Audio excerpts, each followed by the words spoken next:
pastinya. Dan kali ini aku juga nggak sendirian karena ditemani sama bintang tamu yang sangat keren banget. Boleh dong kan diperkenalkan namanya? Halo semuanya, perkenalkan aku sendiri Anika Cananula.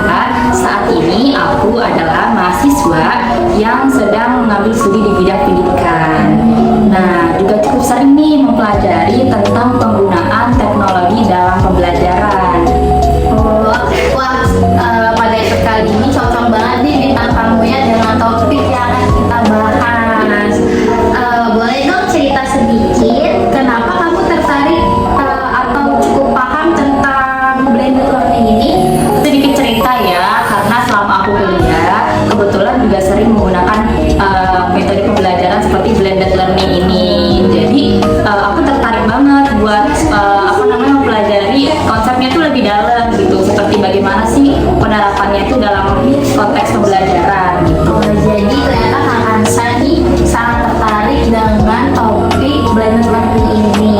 Oke, kita langsung masuk ya ke topik utama. Sebenarnya apa sih Kak yang dimaksud dengan blended learning itu?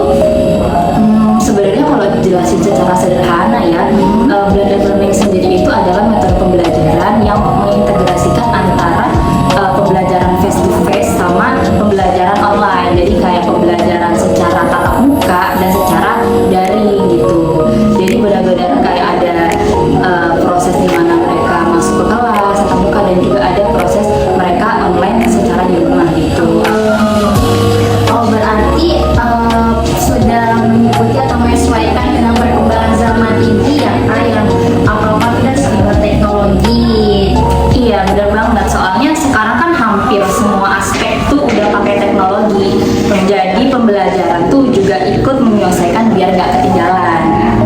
Kalau dipikir-pikir kita sebenarnya juga ngalamin ya waktu kuliah itu mengalami tentang pembelajaran blended learning ini. Kadang masuk ke kelas tapi kadang juga sama dosen kita Zoom atau Google Meet gitu. Nah iya, itu contoh paling dekat sih gitu. Jadi kadang kita bahkan tuh nggak sadar, jadi sebenarnya tuh kita sudah mengalami metode pembelajaran blended learning sendiri. Apalagi pas kita SMA kan, kita kan juga sering ada tugas untuk menonton YouTube atau online. Terus kemudian nanti kita tatap muka masuk kelas seperti biasanya gitu. Menarik sih, karena ternyata tanpa kita sadari kita sudah merasakan tentang blended learning ini. Nah kalau gitu sebenarnya apa ciri khas atau karakteristik dari blended learning ini? Kalau ciri khasnya itu yang paling kelihatan itu fleksibilitas sih gitu. Jadi kita tuh belajar nggak harus selalu di kelas gitu. Jadi bisa dari mana saja ya. Benar. Terus juga pembelajarannya itu lebih banyak melibatkan teknologi dan siswa itu dituntut lebih aktif, nggak cuma nunggu materi dari guru. Jadi kan mereka sendiri bisa untuk mencari video secara online atau daring gitu kan. Gitu. Oh berarti siswa dituntut lebih aktif ya Pak, nggak cuma nunggu dari guru atau dari dosen gitu. Iya betul. Jadi kayak kita tuh lebih dipaksa buat mandiri juga sebenarnya. Jadi harus cari materi sendiri gitu, ngerti sendiri gitu, nggak bisa bergantung terus sama dosen. Jadi menurut aku tuh blended learning itu sangat fleksibilitas di kita sendiri. Pantas aja kadang kita merasa kayak kok tugas banyak banget ya, padahal itu bagian dari pembelajaran blended learning ini. Iya lagi, walaupun kita bikin stres juga gitu, tapi itu sebenarnya ada tujuannya juga sih. Nah dari situ kelihatan kan kalau blended learning ini punya kelebihannya, tapi pasti ada tantangannya juga kan? Iya, pasti ada dua sisi sih. Jadi pasti kalau kelebihannya ya jelas lebih fleksibel. Terus kita tuh juga bisa akses materi itu kapan aja gitu, di rumah atau mungkin kita lagi nongkrong gitu di kafe atau gimana gitu. Jadi nggak takut ketinggalan gitu kita sendiri. Jadi kalau misalnya ada pembelajaran yang kita belum paham, kita bisa mandiri gitu untuk mengakses gitu. Jadi selain itu kita jadi lebih terbiasa juga, jadi belajar mandiri. Wah itu sangat membantu banget ya bagi mahasiswa. Karena kan mahasiswa pasti kegiatannya bukan cuma belajar, ada misalnya buat proker atau buat proker gitu. Jadi ketika mahasiswanya izin itu bisa tadi yang kata saya membuka materinya lagi, jadi nggak ada batas waktunya. Kalau kekurangannya yang paling kerasa tuh